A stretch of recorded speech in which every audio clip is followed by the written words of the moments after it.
ಎಲ್ಲ ಮಾಧ್ಯಮದ ಮಿತ್ರರೇ, ಮತ್ತೊಮ್ಮೆ ತಮ್ಮನ್ನ ಪ್ರೀತಿಪೂರ್ವಕವಾಗಿ ಸ್ವಾಗತ ಮಾಡ್ತಾ, ಇವತ್ತು ಸಾಮಾಜಿಕ ನ್ಯಾಯಕ್ಕಾಗಿ ಪರಿಶಿಷ್ಟ ಜಾತಿಗಳ ಒಳ ಮೀಸಲಾತಿ ಹೋರಾಟ ಸಮಿತಿಯಿಂದ ಈ ಪತ್ರಿಕಾಗೋಷ್ಠಿಯನ್ನ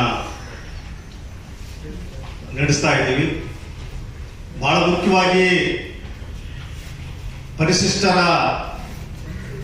ಮೀಸಲಾತಿಗೆ ಸಂಬಂಧಪಟ್ಟಂತೆ ಕಳೆದ 30 ವರ್ಷಗಳಿಂದ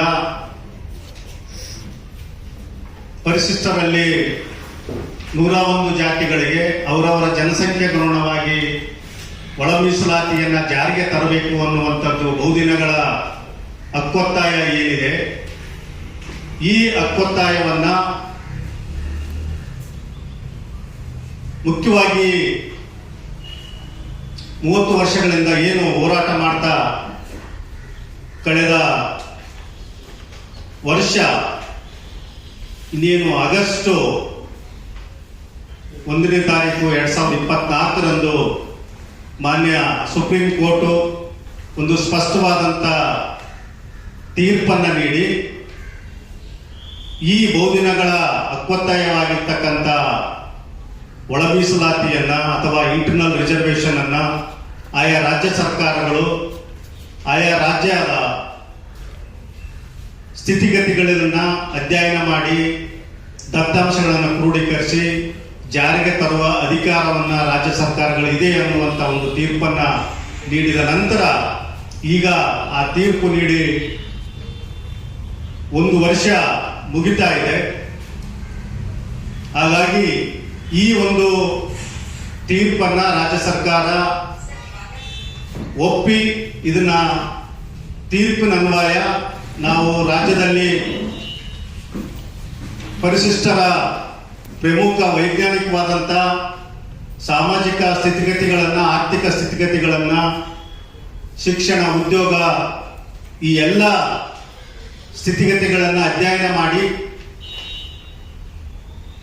ಸರ್ಕಾರಕ್ಕೆ ವರದಿ ಸಲ್ಲಿಸೋದಕ್ಕೆ ಒಂದು ಆಯೋಗವನ್ನು ರಚನೆ ಮಾಡಿದ್ರು. ಅದು ಇದೇ ಜನವರಿ 1ರಂದು ಆಯೋಗ ಕಾರ್ಯನಿರ್ವಹಿಸಿ ಈಗ ಸಮೀಕ್ಷೆ ಎಲ್ಲ ಕಾರ್ಯಗಳು ಮುಗಿಸಿ ಆ ಒಂದು ಆಯೋಗದ ವರದಿಯನ್ನ ಕೊಂಡು ಇವತ್ತಿನ ನಮ್ಮ ಒತ್ತಾಯ. ಯಾಕಂತ ಹೇಳಿದ್ರೆ ಈಗಾಗಲೇ 2 ತಿಂಗಳಲ್ಲಿ ನಾವು ವರದಿಯನ್ನ ಅಥವಾ ದತ್ತಾಂಶಗಳನ್ನು ಕ್ರೋಢೀಕರಿಸಿ ಜಾರಿಗೆ ತರ್ತೀವಿ ಅನ್ನುವಂಥ ಒಂದು ಅಂಶಗಳನ್ನ ರಾಜ್ಯ ಸರ್ಕಾರ ಆ ಸಂದರ್ಭದಲ್ಲಿ ಹೇಳಿತ್ತು. ಹಾಗಾಗಿ ಆಯೋಗಕ್ಕೂ ಕೂಡ 60 ದಿನಗಳ ಕಾಲಾವಕಾಶವನ್ನ ಕೊಟ್ಟಿತ್ತು. 11ರಂದು ನಾವು ಫ್ರೀಡಂ ಪಾರ್ಕ್ನಲ್ಲಿ ಅಹೋರಾತ್ರಿ ಧರಣಿಯನ್ನ ಪ್ರಾರಂಭ ಮಾಡ್ತಾ ಇದ್ದೀವಿ. ಹಾಗಾಗಿ ಈ ಅಹೋರಾತ್ರಿ ಧರಣಿಗೆ ಎಲ್ಲ ಒಳ ಮೀಸಲಾತಿ ಹೋರಾಟಗಾರರು, ಮುಖಂಡರು, ಚಿಂತಕರು, ಜನಪರ ಸಂಘಟನೆಗಳು, ದಲಿತ ಪರಿಹಾರವನ್ನ ಕಂಡುಕೊಳ್ಳಬೇಕು. ಇದೇ 11ರಿಂದ ನಡೆಯುವ ಚಳಿಗಾಲದ ಅಧಿವೇಶನದಲ್ಲಿ ಇದನ್ನ ಅಂಗೀಕರಿಸಿ ಅನುಷ್ಠಾನ ಮಾಡಬೇಕಂತಂದು ಈ ಮೂಲಕ ಸರ್ಕಾರವನ್ನ ನಾವು ಒತ್ತಾಯಿಸ್ತಿದ್ದೀವಿ. ಧನ್ಯವಾದಗಳು. ಈಗ ತಮ್ಮೆಲ್ಲರಿಗೂ ಕೂಡ ಒಳ ಮೀಸಲಾತಿ ಹೋರಾಟದ ಇತಿಹಾಸ ಅದೆಲ್ಲವೂ ಕೂಡ ಬಹಳಷ್ಟು ಅನುಭವಕ್ಕಿದೆ. ಮತ್ತೆ ಸಾಕಷ್ಟು ಇಲ್ಲೇ ಸುದ್ದಿಗೋಷ್ಠಿಗಳನ್ನ ಮಾಡಿದ್ದೀವಿ. ಅಂದ್ರೆ ಸುಪ್ರೀಂ ಕೋರ್ಟ್ ಆದೇಶ ಕೊಟ್ಟು ಈಗ 1ನೇ ತಾರೀಕು ಬಂದ್ರೆ, ಆಗಸ್ಟ್ 1ನೇ ತಾರೀಕು ಬಂದ್ರೆ 1 ವರ್ಷ ಆಗ. ಈ 1 ವರ್ಷ ಕಾಲಾವಧಿಯಲ್ಲಿ ಸರ್ಕಾರ ಎಷ್ಟು ಮಟ್ಟಿಗೆ ಪ್ರತಿ ಹಂತದಲ್ಲೂ ಕೂಡ ಮುಂದೊಡಗು ತೋರಿಸಿ ಒಂದು ಕೆಲಸಗಳನ್ನ ಒಳ ಮೀಸಲಾತಿ ಕುರಿತಂತೆ ಕೆಲಸಗಳನ್ನ ಮಾಡ್ತಾ ಇದೆ ಅಂತ ಹೇಳಿ ನೋಡಿದ್ರೆ ನಮಗೆ ಪ್ರತಿ ಸರಿ ಒಂದು ಬೇಜಾರಿನ ವಿಷಯ. ಸರ್ಕಾರದ ಪ್ರತಿ ಹಂತದಲ್ಲೂ ಕೂಡ ಕೆಲಸಗಳಾಗಬೇಕು. ಒಂದು ನಾಗಮೋಹನ್ ದಾಸ್ ಅವರ ನೇತೃತ್ವದಲ್ಲಿ ಸಮಿತಿ ಆಗಬೇಕು, ಸಮಿತಿಗೆ ಒಂದು ರೂಲ್ಸ್ ಅಂಡ್ ರೆಗ್ಯುಲೇಷನ್ಸ್ ಕೊಡಬೇಕು, ಪ್ರತಿಯೊಂದು ಅವ್ರಿಗೆ ಆಫೀಸ್ ಕೊಡಬೇಕು, ಸ್ಟಾಫ್ ಕೊಡಬೇಕು, ವರದಿ ಕೊಡಬೇಕು. ವರದಿ ರೆಡಿ ಆಗಿದೆ, ವರದಿ ಸರ್ಕಾರ ಸಲ್ಲಿಕೆ ಮಾಡಬೇಕು ಅಂತ ಹೇಳಿದ್ರು ಕೂಡ ನಾವು ಹೋರಾಟಗಾರರ ಕಡೆಯಿಂದ ಒತ್ತಡ ಬಂದು ಆನಂತರ ಸರ್ಕಾರ ಪ್ರತಿಯೊಂದು ಸ್ಟೆಪ್ ಅನ್ನು ಕೂಡ ತಗೊಂಡಿರುವಂತದ್ದು. ಅಂದ್ರೆ ಇಲ್ಲಿ ನಮಗೆ ಕಾಡ್ತಿರುವಂತ ಒಂದು ಪ್ರಶ್ನೆ, ಸರ್ಕಾರಕ್ಕೆ ನಿಜಕ್ಕೂ ಕೂಡ ಈ ಒಳ ಮೀಸಲಾತಿ ಪರವಾದಂತ ಇಚ್ಛಾಶಕ್ತಿ ಇದೆಯಾ ಅನ್ನುವಂತ ಅನುಮಾನ ಕಾಡ್ತಾ ಇದೆ. ಯಾಕೆ ಈ ಪ್ರಶ್ನೆ ಬರ್ತಾ ಇದೆ ಅಂತ ಹೇಳಿದ್ರೆ, ಈಗ ಆಲ್ರೆಡಿ ಒಳ ಮೀಸಲಾತಿಗೆ ಇರುವಂತಹ ದತ್ತಾಂಶಗಳೇನಿದ್ದಾವೆ ಆ ದತ್ತಾಂಶಗಳು ಸೂಕ್ತವಾಗಿಲ್ಲ, ಸರಿಯಾದ ಮಾಹಿತಿಯನ್ನ ಕೊಡ್ತಿಲ್ಲ, AKAD ಮತ್ತೆ AA ಸಮಸ್ಯೆಗಳಿದ್ದಾವೆ ಅದನ್ನ ಸರಿಯಾದ ರೀತಿಯಲ್ಲಿ ಬಗೆಹರಿಸ್ತಿಲ್ಲ ಅನ್ನೋ ಕಾರಣಕ್ಕೆ ಒಂದು ಸಮೀಕ್ಷೆ ಮಾಡಬೇಕು ಅಂತೇಳಿ ಜಸ್ಟಿಸ್ ನಾಗಮೋಹನ್ ದಾಸ್ ಅವರ ನೇತೃತ್ವದಲ್ಲಿ ಒಂದು ಸಮಿತಿ ಮಾಡಿ, ಈಗ ಸಮಿತಿ ವರದಿ ರೆಡಿ ಆಗಿದೆ, ಸರ್ಕಾರ ವರದಿ ಕೊಡಿ ಅಂತೇಳಿ ಕೇಳಬೇಕು.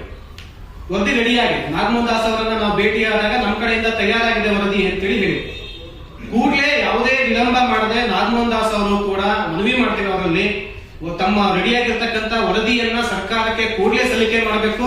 ಸಲ್ಲಿಕೆ ಮಾಡೋದು ಮಾತ್ರ ಅಲ್ಲ, ಈ ಬರುವ ಮಳೆಗಾಲದ ಅಧಿವೇಶನದಲ್ಲಿ ಆ ವರದಿಯನ್ನ ಸರ್ಕಾರ ಅಧಿವೇಶನದಲ್ಲಿ ಮಂಡನೆ ಮಾಡಿ ಒಳ ಮೀಸಲಾತಿಯನ್ನ ಜಾರಿ ಮಾಡಿ.